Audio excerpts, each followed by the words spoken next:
Well, I think the Hemp Research Consortium is just a great example of how the private and public sector can come together to really advance a critical area for U.S. food and agriculture.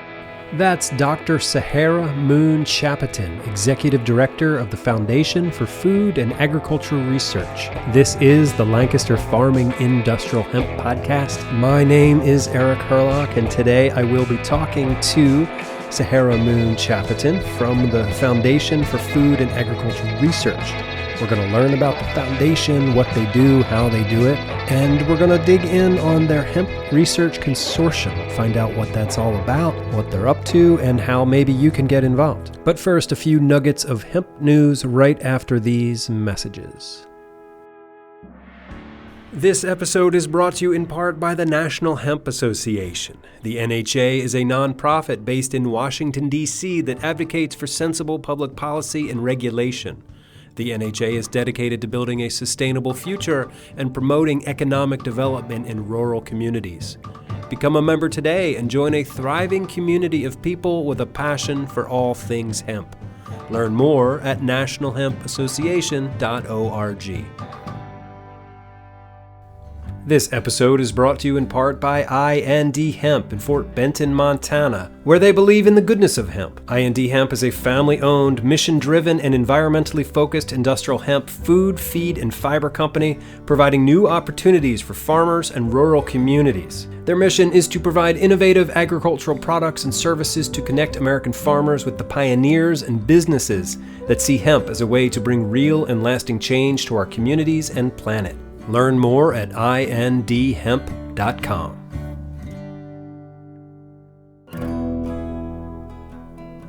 Okay, welcome back to the show. I just got a couple of news nuggets here for you this week. This first one I found on news-medical.net.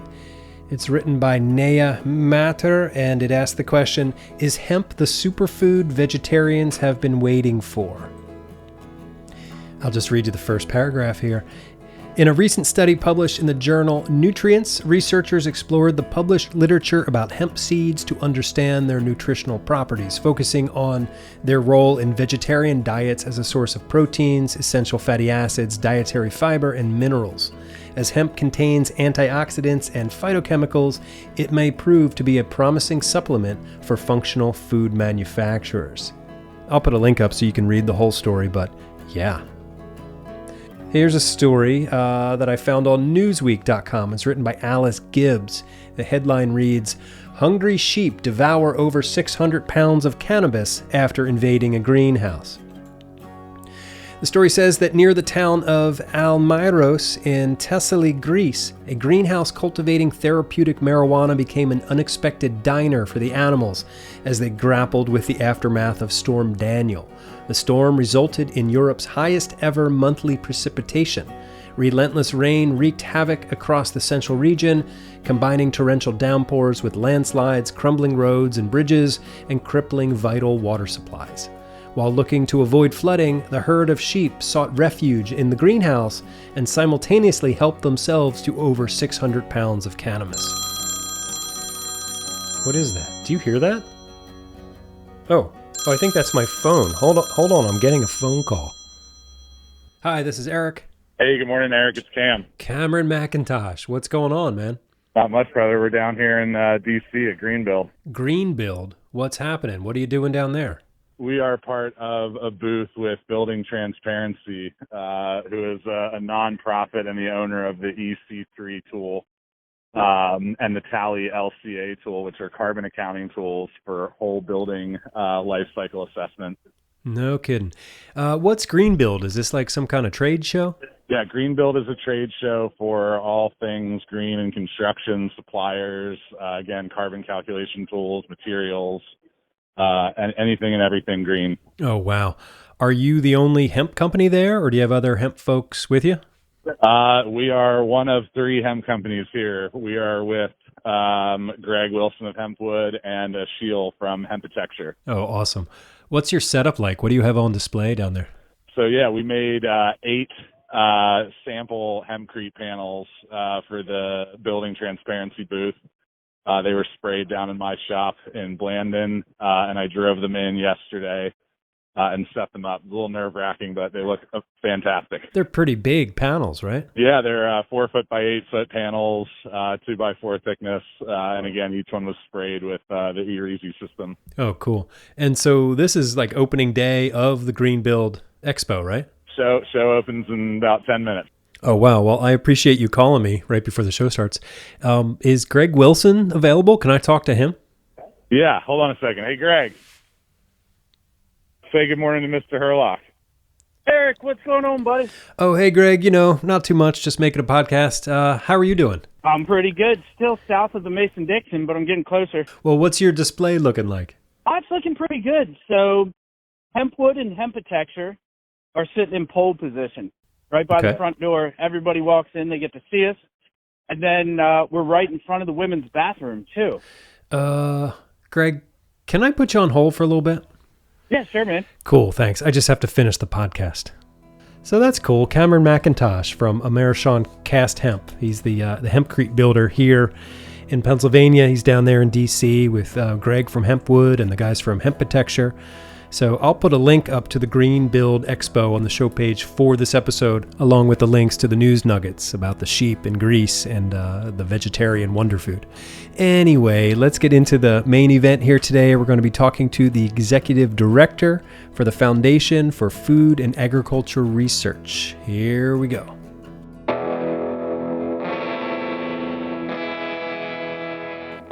Dr. Saharah Moon Chapotin, Executive Director of the Foundation for Food and Agricultural Research. Welcome to the Lancaster Farming Industrial Hemp Podcast. How are you doing? I'm great. Thank you. It's great to be here. Absolutely. I'm glad you're here. So the Foundation for Food and Agricultural Research is a nonprofit focused on building public-private partnerships to fund audacious food and agricultural research. I read that on your website. I love the word audacious. So tell me about the foundation, what's the overall mission, and tell me about the audacity of the research. Absolutely. Well, the Foundation for Food and Agriculture Research, or FFAR, was actually established in the Farm Bill in 2014, and we were given the unique mandate by Congress to form public-private partnerships to support food and agriculture research, really recognizing the dearth of, or the decreasing amount of public funding going to agriculture research, and with the idea towards leveraging additional resources from non-federal sources, from the private sector and others. And so we work with partners across the food and agriculture landscape. We have over 550 funding partners to date that have worked with us, that co-invest in the research with us. And these are partners like private companies, commodity and farmer groups, foundations, nonprofits, and sort of all the other players up and down the value chain who really see the value of investing in agriculture research that will generate public outputs. Okay, can you talk about some of the various research projects you've been involved in? Absolutely. Our research really spans across research focused on production, and we'll be talking about hemp soon. Other crops and animals, thinking about pests and diseases that present a problem. We focus on the sustainability of the agriculture system itself, looking at soil and water and how farmers can have the tools they need to make good decisions around really safeguarding their environment and their agriculture system, all the way up to thinking about what those in the food system need in order to deliver the foods that consumers need and want, the nutritious foods that they need to access at the store, thinking about processing and ingredients and the nutritional content of those foods. So our research really spans across all those different topics. Okay. Can you talk about some of the different ways that you raise money and like how it all works? I know you have consortia and other things like that. Yeah, we fund our research through consortia. We work through competitive announcements. We work through prizes.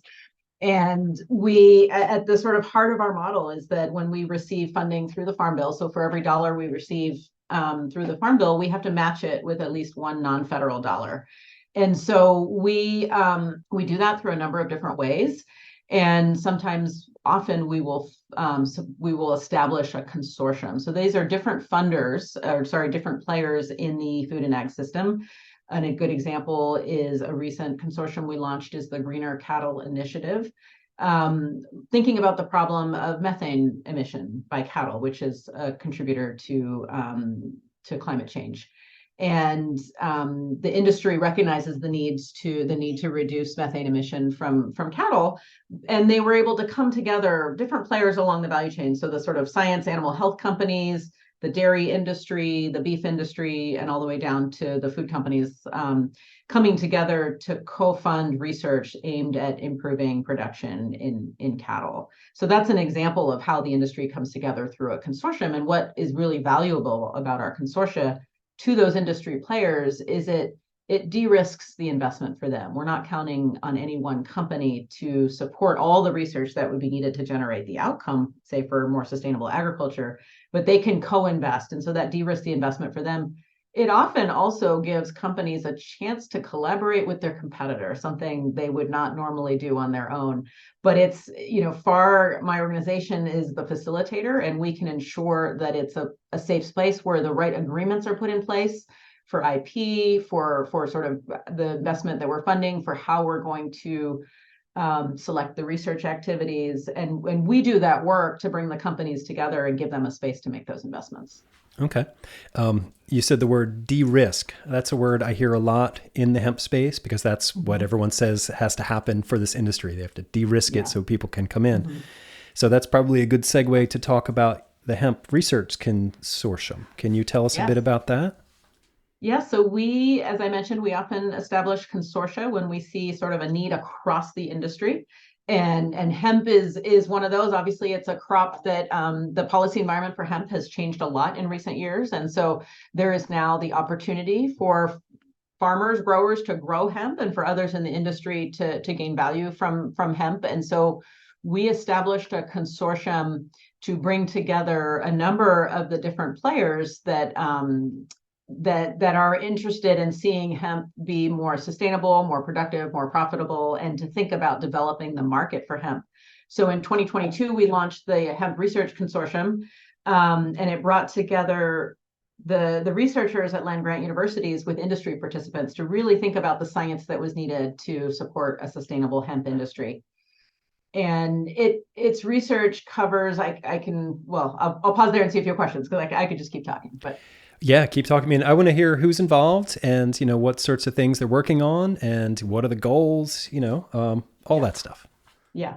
So there's different ways to think about who's involved. I start kind of thinking about who's supporting the consortium. So who's actually funding the research. We currently have 13 funders that have come in, and some of these are universities that we know, North Carolina State University, for example, Cornell University. We have some industry players, Agilent Technology, Bast Fiber Technology, BioWorks, the Hemp Innovation Center.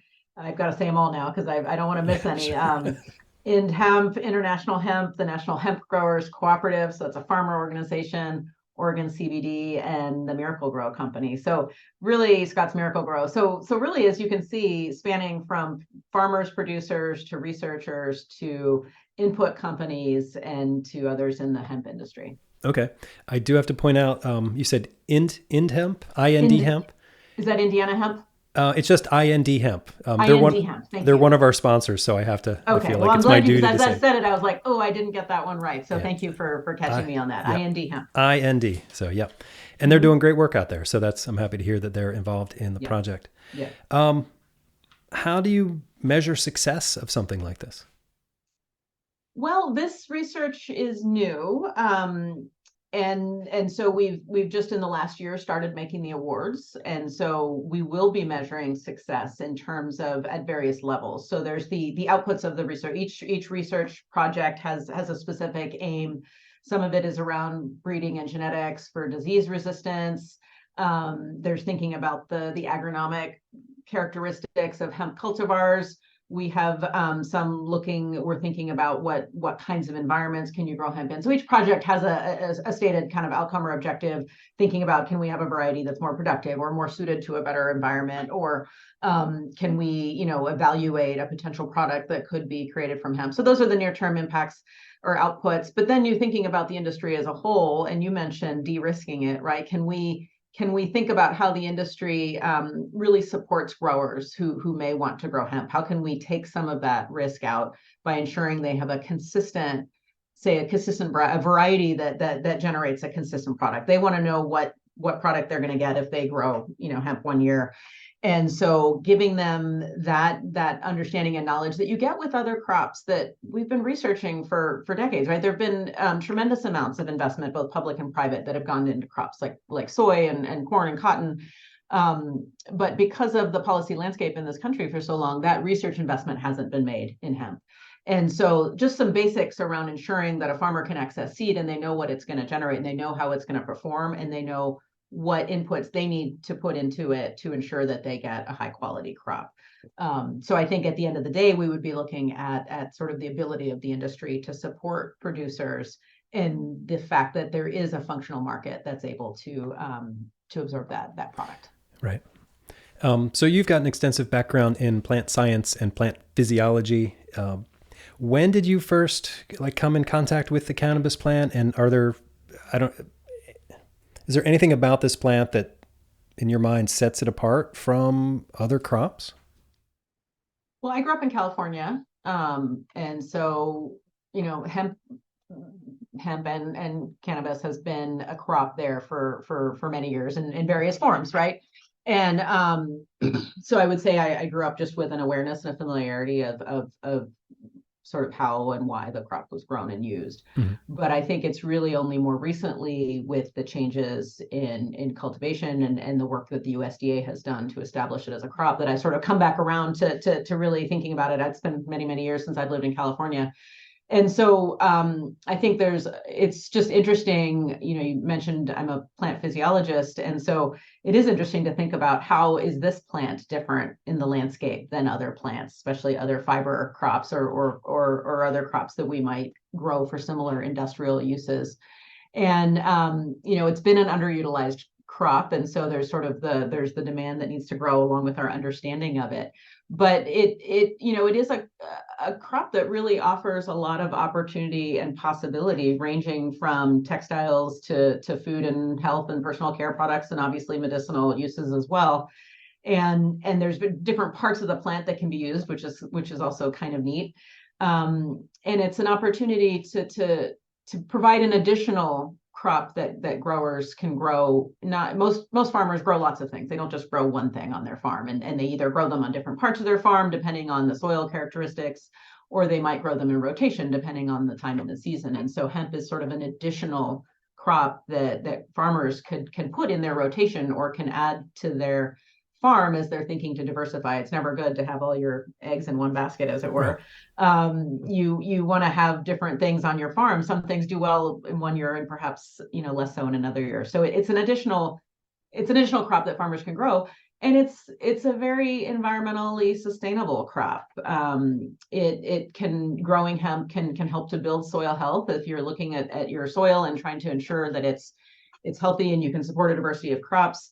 Hemp roots grow deeper in the soil than some of the other row crops that farmers grow. And so this has benefits for soil structure and preventing erosion.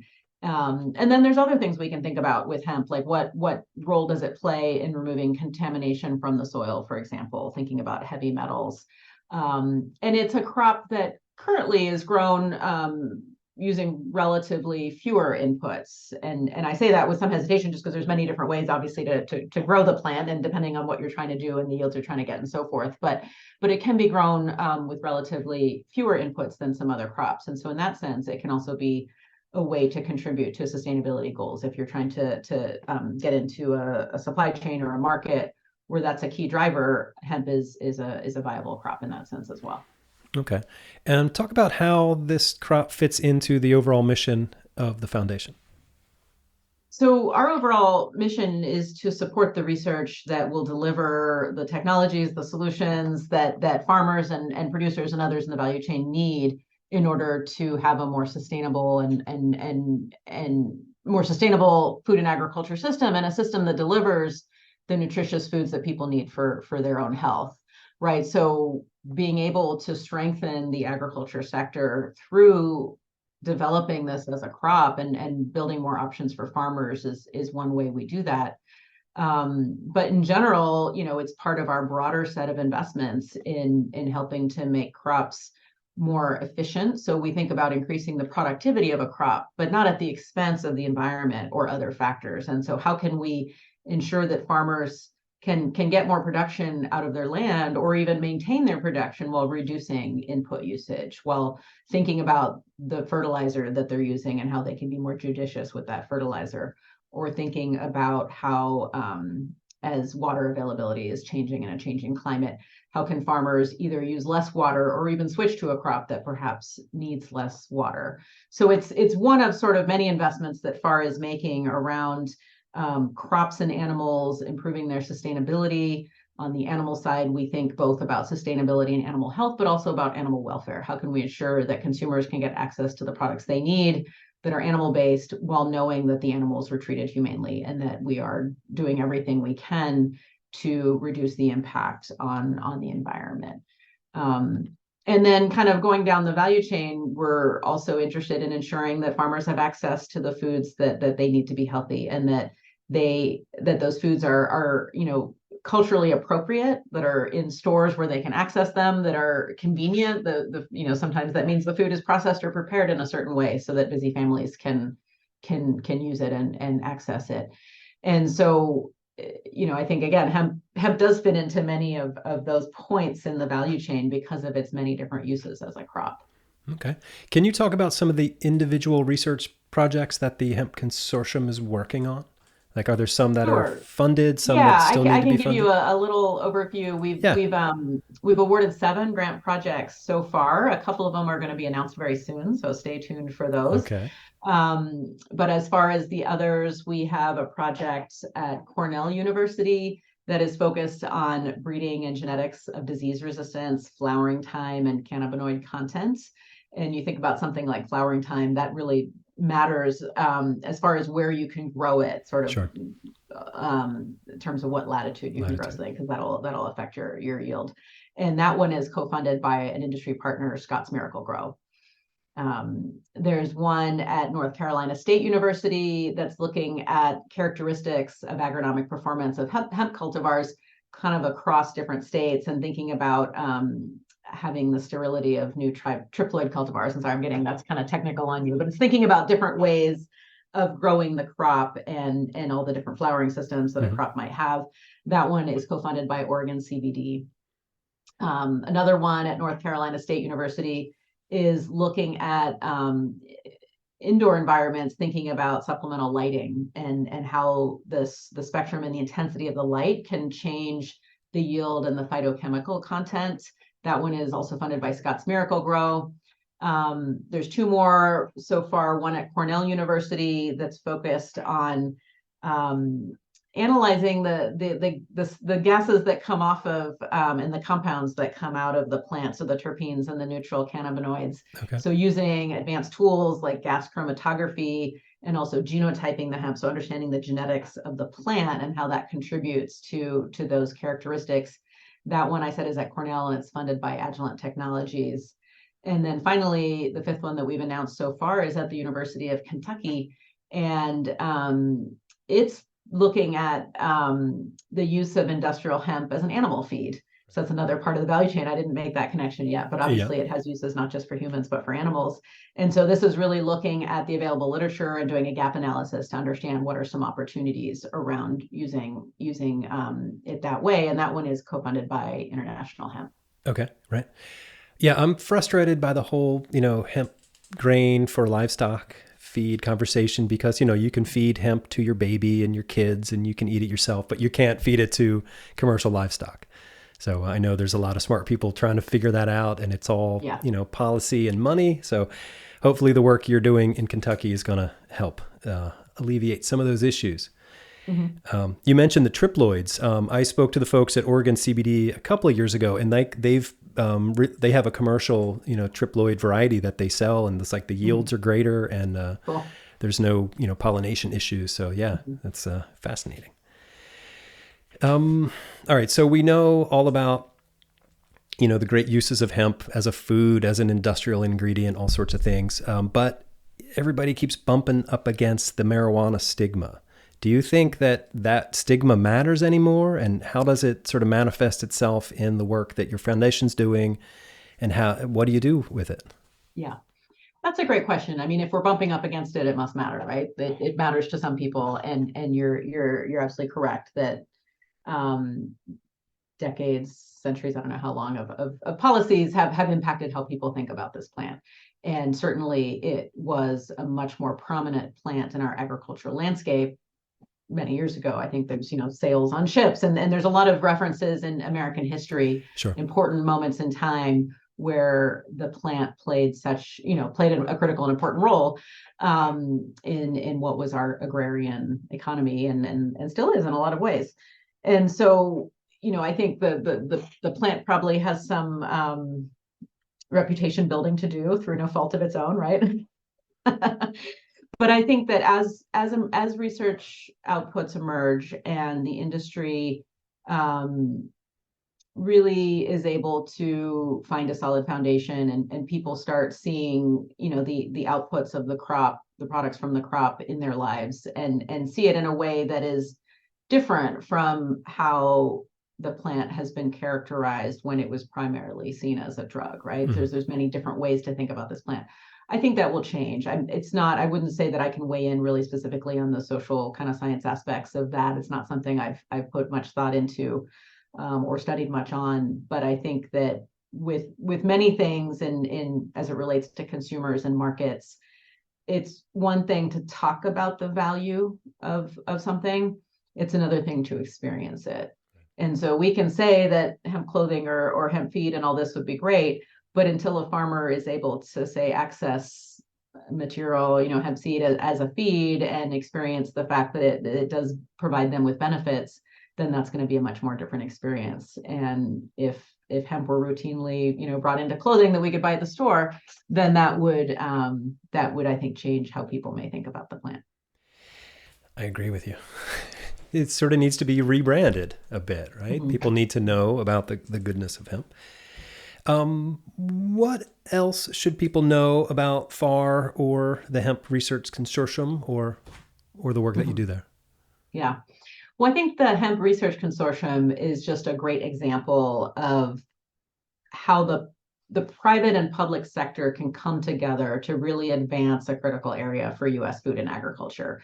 And frankly, I think we could do that across a lot of other dimensions too, not just food and agriculture.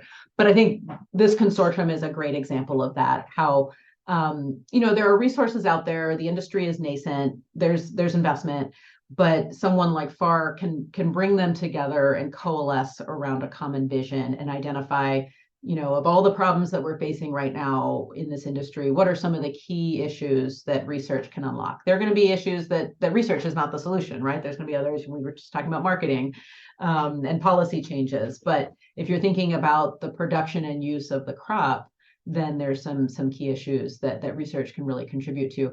And so I think that's a great way to think about the challenges we're facing across food and agriculture today. We know the climate is changing and that farmers are experiencing climate variability, and they need to respond to the fact that water availability is changing, drought, high temperatures.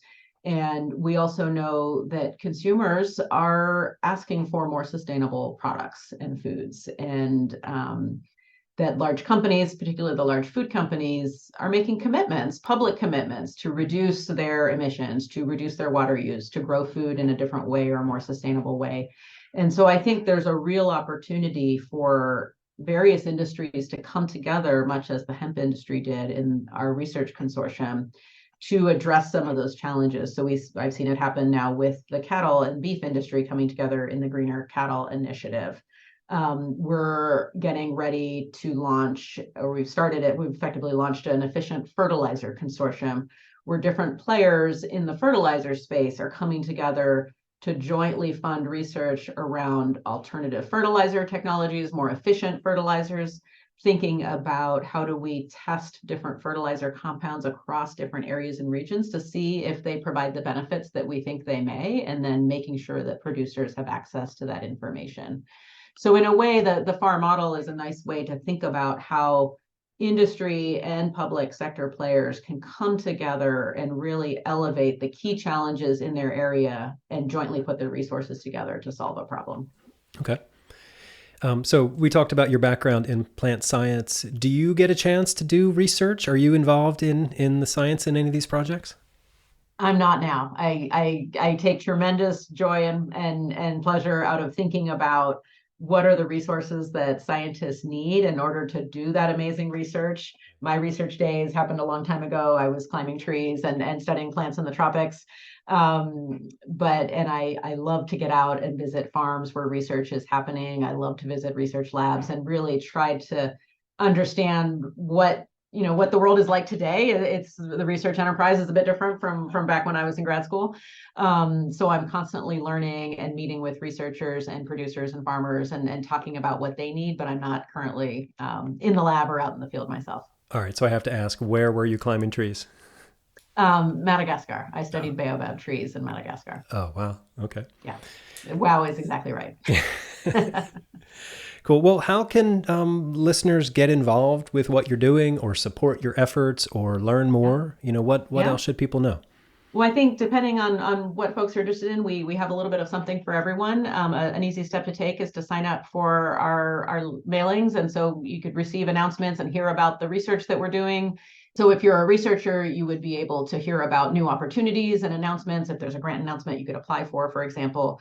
If you're someone in the food and ag sector, you might want to know what are the research outputs that are coming out of our research. How can I take those and apply them in my area or field? How can a farmer get access to them?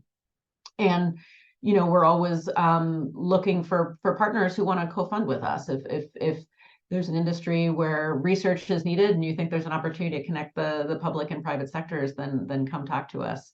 And, our website is just a wealth of information for anyone who thinks agriculture is cool and just wants to learn more about ag research. Yeah, well, agriculture is cool. What's the website? www.foundationfar.org. Cool. I'll put a link to that on the show page for this episode at lancasterfarming.com. Great. Anything else you want to share with our listeners? Well, it's been so fun to speak with you, and I get excited talking about cool plants. Hemp is definitely a cool plant. And so glad to hear that you're delving into this crop, and I look forward to learning more by listening to some of your work. Dr. Saharah Moon Chapotin, thank you so much. It's been a pleasure talking to you, and thank you for your time today. Thank you so much.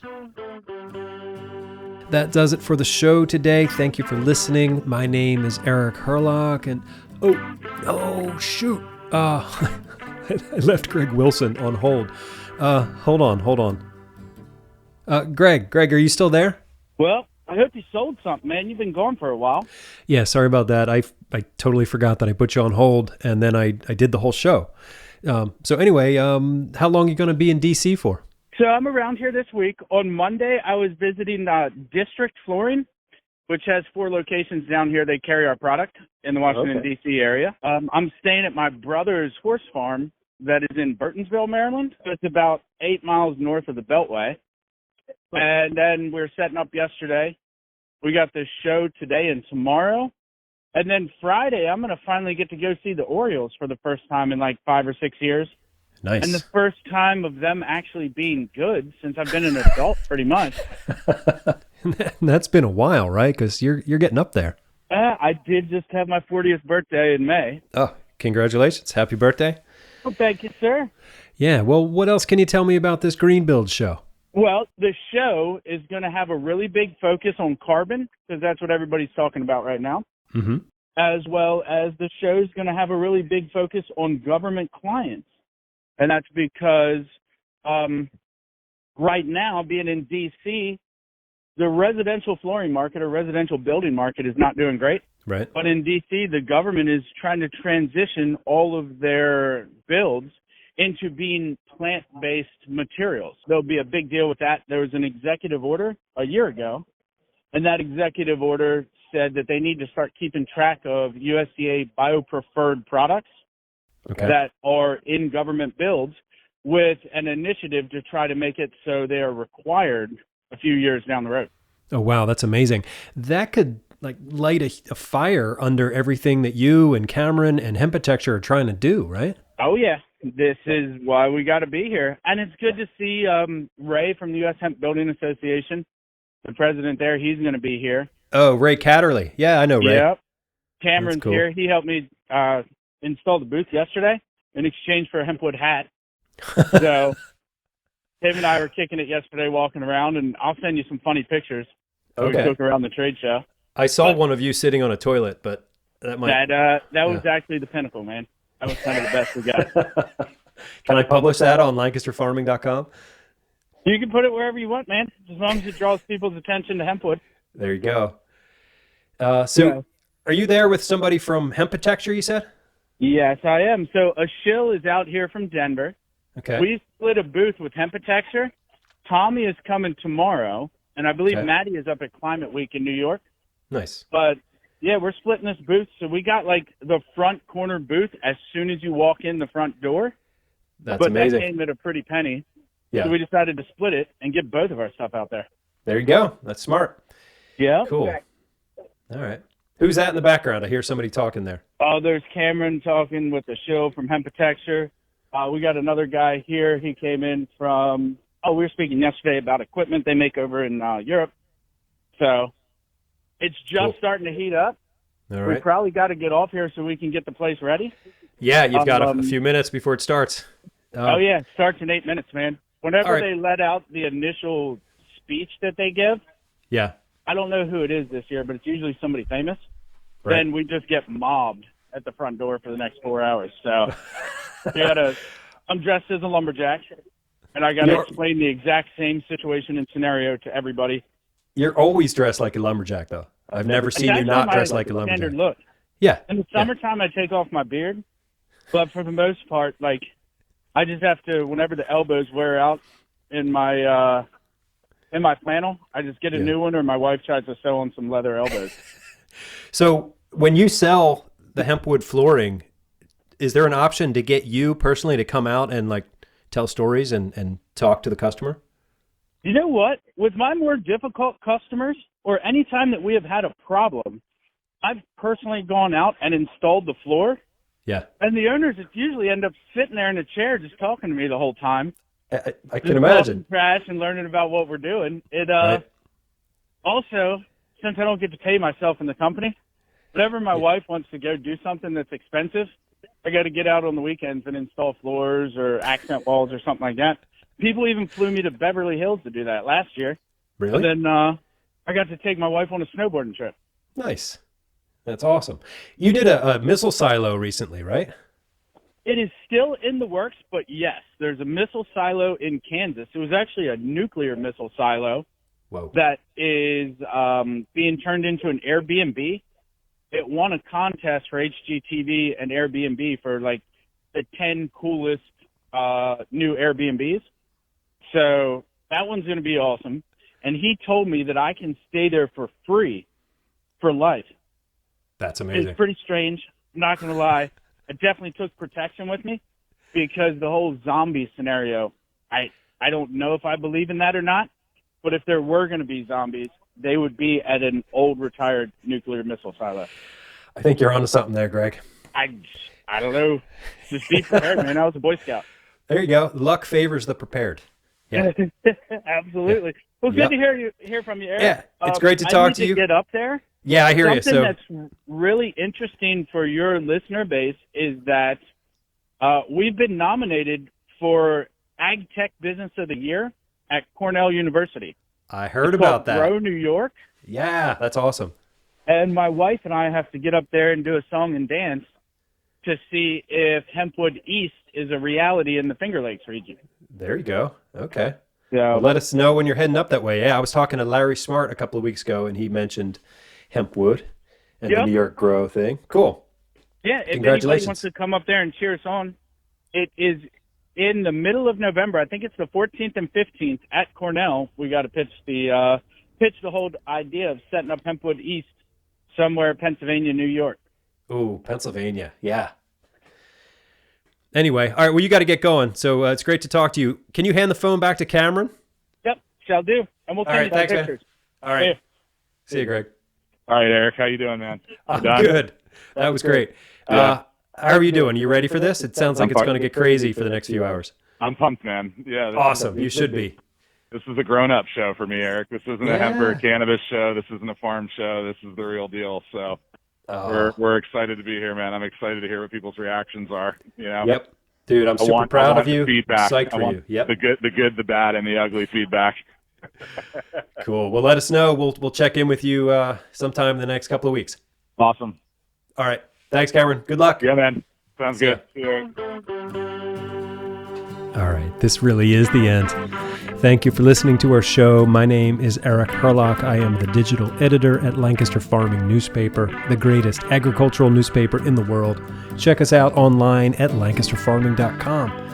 If you want to get in touch with me with questions or comments, concerns, or whatever, you can send an email. Send it right to podcast@lancasterfarming.com, or you can call me up and leave me a message, 717-721-4462. All right, until next time, I will see you in the newspaper.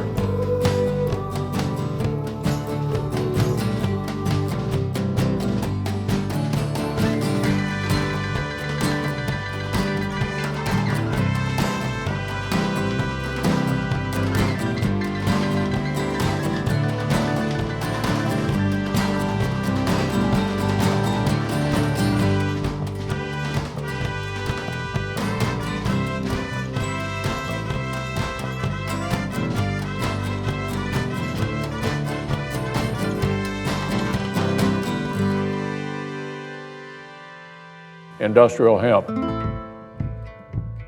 Season 3, Episode 36 of the Lancaster Farming Industrial Hemp Podcast is copyright 2023 by Lancaster Farming Newspaper, part of the Steinman Communications family. Today's show was written, edited, recorded, and directed, and produced, and everything else by Eric Herlock, and the music you hear throughout the show is courtesy of Tim Burchado. I can say that better.